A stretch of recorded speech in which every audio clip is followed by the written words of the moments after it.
Friends, today we're gonna start a new subject for you guys. This is the start of your accountancy class 11 Telangana board syllabus. Welcome to the world of accounting students. Whenever we talk about subjects like English, accountancy, mathematics, or any arithmetic or analytical subjects, we have theory start. So today we're going to start with theory of accountancy, the basic fundamentals of accountancy for you to progress and understand all the further complicated chapters.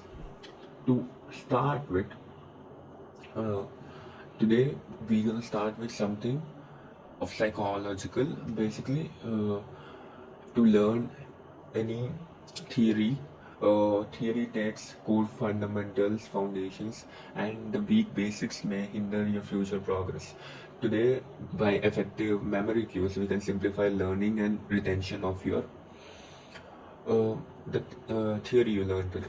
Basically, memory cues are simple hooks that help your brain to retrieve information quickly.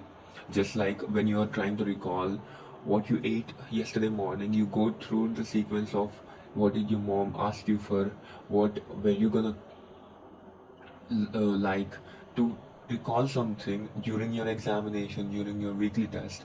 You need memory cues as your instrument, as your weapon to effectively recall and efficiently execute it on your paper. Starting with the first slide would be before that, how do you use memory cues? Basically, there are three types of memory cues majorly. First one is analogies. Analogies are basically using familiar concepts like language. When we use the word language, we can correlate it with accountancy, calling accountancy is the language of business. Remember this. And the second thing is mnemonics. Mnemonics are basically simple memory aids you use to recall that particular term which is new to you.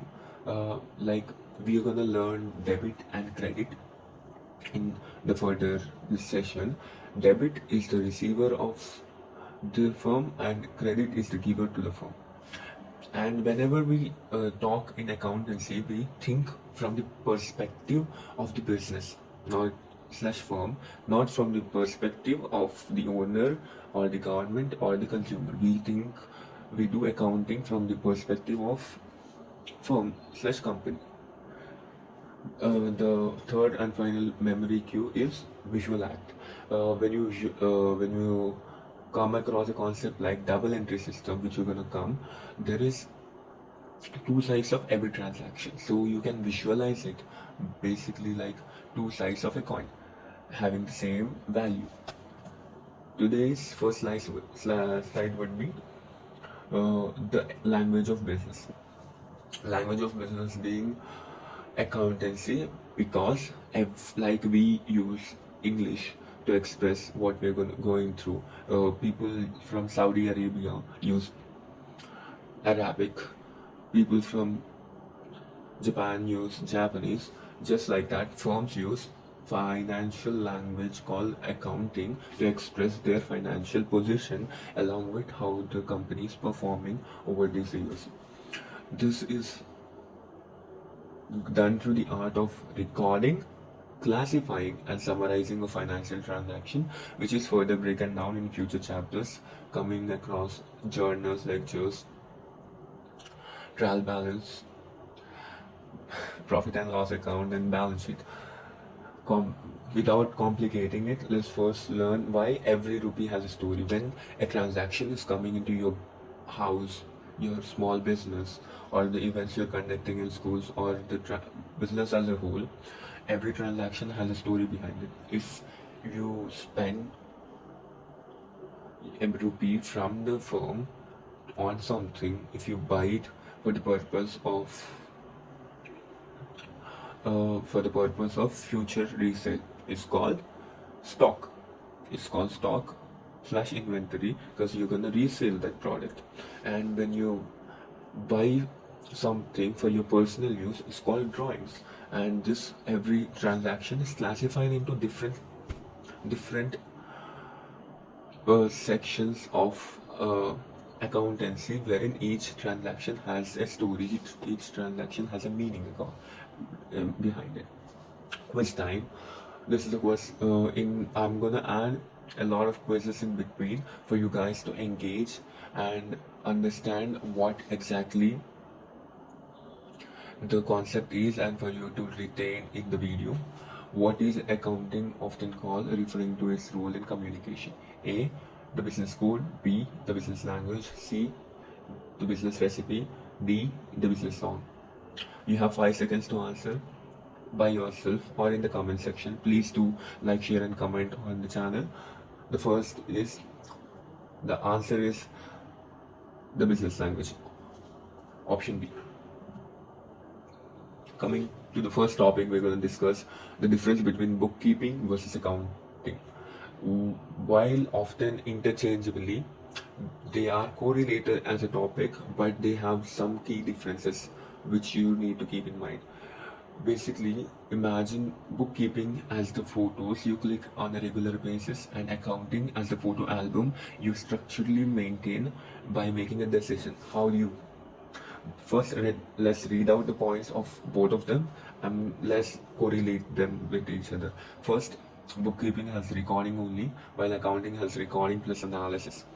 Bookkeeping has routine work, accounting has decision making.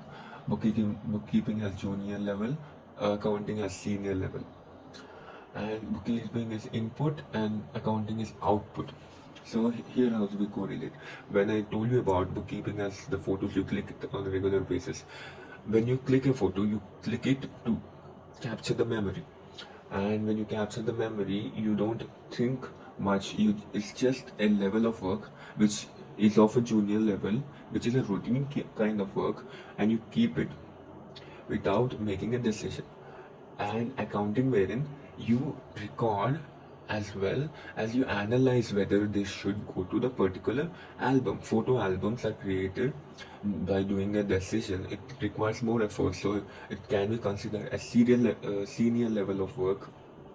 And its output, interpreting the data and allocating it into a particular list. This is how you analog the bookkeeping and accounting.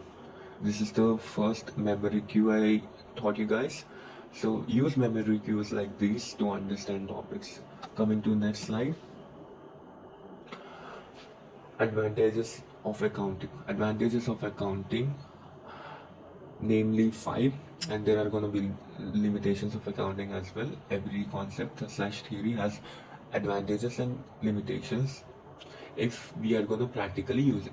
What are the practical advantages of accounting? Are tracking business performance. If we track what money comes in, what money goes out, we can track whether the sales are more, whether the purchases are more, and how the growth of the company is going by looking at the profits of it. After sales minus revenue, we can revenue minus expenses, we can track the gross profit, which can tell us the business performance. And coming next point, no financial position, where your finances are at, which position are you at, what is the current status of the business, whether it is in profits, whether it is in loss, whether it's gonna go to bankruptcy, or whether it's gonna be the next unicorn of India. And the next is compare performance. We record accounting on year basis, and every year we are supposed to record accounts to show it to government, to make it legal in sense. And accounting is compulsory if you are a registered company. Coming to the point, we record accounting on a financial year basis. Financial year starts from 1st April every year and ends at 31st March the next consecutive year. For example, this financial year starts from 1st April 2025 and ends at 31st March 2026. And coming to next, protects assets. If someone, if you record all the transaction, if someone takes away the asset of your company, you have it in recording, and you can find out whether the asset is still in with you or without you. Legal evidence: if someone files a lawsuit of scam, fraud, or any other um, illegal illicts against your company, it can show the financial accounting books can be a legal aid to you to defend yourself.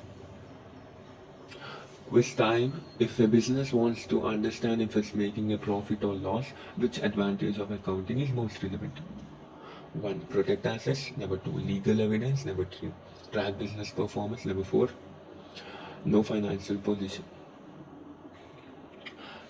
The answer is option C. Track business performance. Limitations of accounting.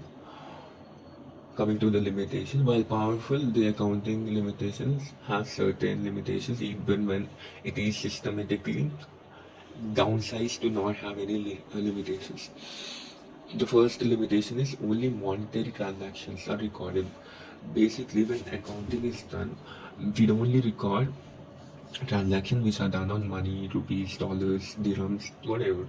But we don't record the qualitative aspects of a business, like this employee is working more than this employee, that employee is working more than this employee, this is a bigger asset, that employee is a bigger asset, this employee is a bigger asset. We don't use qualitative aspects in business, it's only monetary. And the second one is historical in nature. Accounting is historical in nature, wherein it only focuses on the previous year, what happened yesterday, what happened the previous year data of the company, rather than the future predictions. And the third point coming, ignores price changes. Ignores price changes. Assets are often recorded at the price they're bought. If you have bought some laptop at what the 2021 May, then the assets is recorded at that price when you bought it, not when the price has depreciated, or else the price decreased right now, or the price increased due to it being a rate correction. It only records the cost of the asset. And the last point would be may not show true picture, because financial accounting can involve manipulation, relevance, due of relevance in estimates, and conventions are not very relevant as of the changing environment of dynamics of the business environment. So it may not show the true picture of the financial accounting. Quiz time. What limitations of accounting means it does not record the value of employee morale or customer satisfaction? Option 1, historic in nature. Option 2, ignores price changes. Option 3, only monetary transactions. Option 4, may not show true picture. The correct answer is 5, 4, 3, 2, 1. Option 3, only monetary transactions. Accounting concepts, the foundation. The basic fundamental concepts ensure consistency and relevancy in financial reportings. Basically, when coming to the core concepts of the accountancy, these are the four main concepts, fundamental concepts, which are the base of accountancy, from which you need to build the cake. This is the base of the cake, if you understand. So the business entity here means business is separate from the owner. Business transaction and owner's transaction should not be mixed. So when you talk about business, it's a separate body as a whole, and we address it. When we say a transaction has been done by Geo, it's not done by Mukesh Ambani, it's done by the company for its company's expenses. Company has its own expenses, has its own incomes, has its own decision-making power as a whole, which are controlled and given by the owners of the company. Coming to the next point, going concern. Going concern is an assume when a person or the owner of the company dies, even then the company is to be continued uh, in some or the other way, wherein the business should not stop even if the owners of the companies change. The cost concept. The cost concept, as explained before by a laptop example, when we purchase jewelry, when we purchase furniture, when we purchase accessories, we measure it at the cost which they are bought, not at the cost when it is spiked high or spiked low.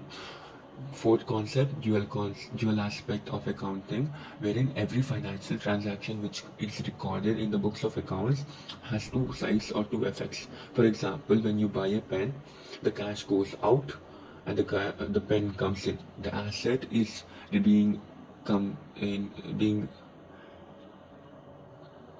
coming in the business, and the cash is going out of the business. The next slide, waste time. Okay, if a business buys a machine for 50,000 but its market value increases to 60,000 next day, which value should it be recorded in the books? Which value? The purchase value or the cost value? I mean, yep. So the increased value or the decreased value or the original value? The answer would be option B, 50,000. Before coming to the next slide, tell me which concept was used in this particular slide. Which concept in this quiz? Next, the accounting equation. Accounting equation. Every systematic subject, every systematic order or curate of things has an equation to follow, whether it be maths, whether it be economics, whether it be accountancy. As right now, the accounting equation is the simplest equation in the entire accounting terms, wherein the equation goes like assets is equals to liabilities plus capital. This is the bedrock of the accounting. It represents the business owns what it owes, what the business has invested in. When we take assets is what you own, what the business owns. Liabilities, what you owe, what you have to give to other. And capital is what you put in, what you have invested in.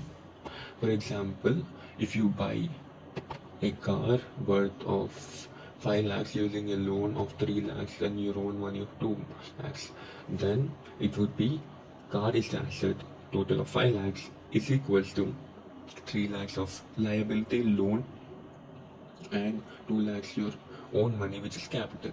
So liability plus capital, 3 lakhs plus 2 lakhs is equal to 5 lakhs. So always assets should be equal to liabilities plus capital. Quiz time. This is a question to know whether you have practical knowledge to implement the equation. If a business has assets of 1 lakh and liabilities of 40,000, what is the value of its capital? Option A, 1 lakh 40, option B, 60,000, option C, 40,000, option D, 1 lakh.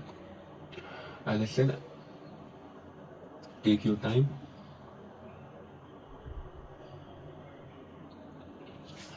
And the answer would be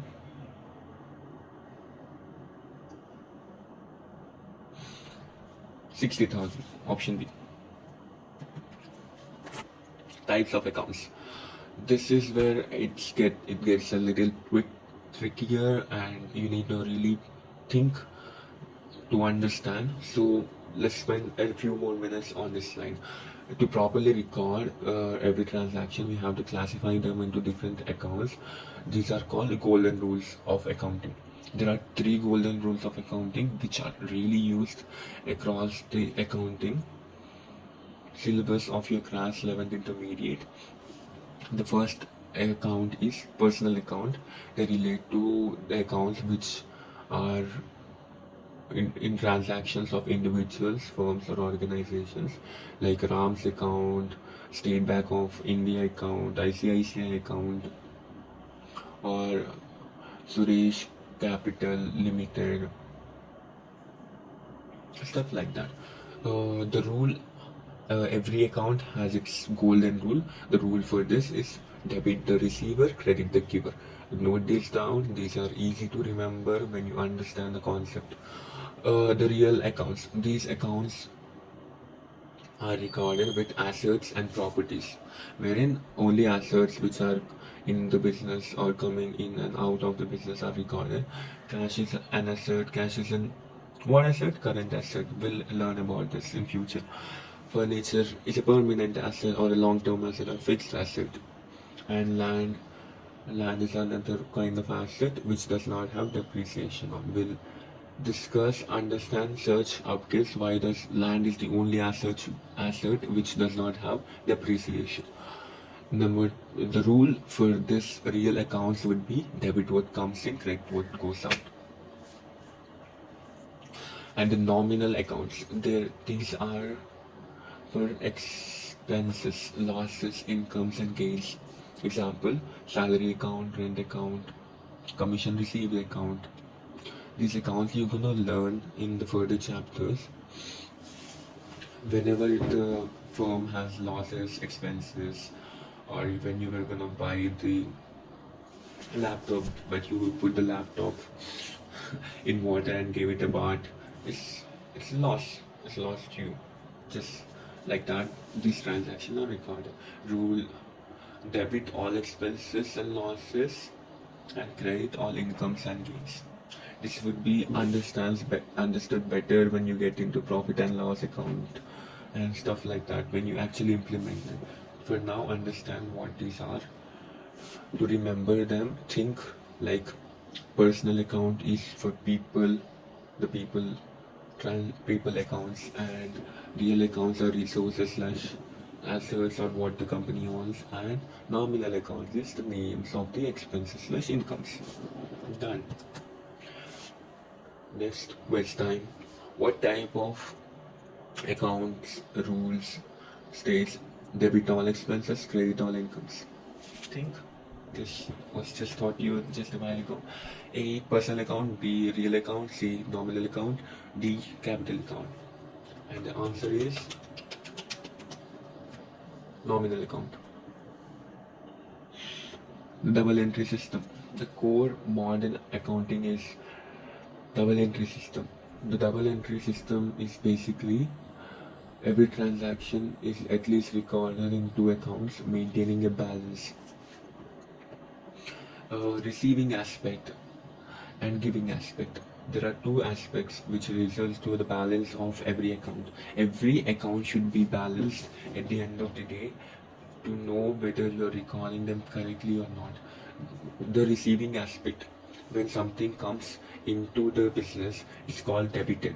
If you're receiving money for something you sold, the money is the receiving aspect. And when you're receiving money to sell something, when something goes out or given out from the business, the sale of laptop, the sale of a Polaroid, the sale of anything from the business, the going aspect is called credited. So the totals, like the amount of money you are getting, 1,000 rupees, and the asset you're selling is for 1,000 rupees, then you balance both of them. The total of debits must always equal to the total of credits. This is a rule which should be followed. This system is crucial for accounting, financial reporting, and error detection. The quiz time. This might be your last quiz. 10 crore का सवाल, कौन बनेगा accounting में करोड़पति? In the double entry system, what must always be true for every transaction? A, debits are greater than credits. B, credits are greater than debits. C, total debits is equals to total credits. D, one account is affected. I won't answer this. Keep it in the comment sections. Thank you, class. That's it for today. Hope you enjoyed. I know the session is longer, 25 minutes, but you need to understand the core concepts and what accounting really is for you to go into the further concepts. The next session would be on journals. Journals would be easier, and I would be showing more interactive sessions rather than just me speaking. Hope you understand the mnemonics, the memory cues, and implement them actually.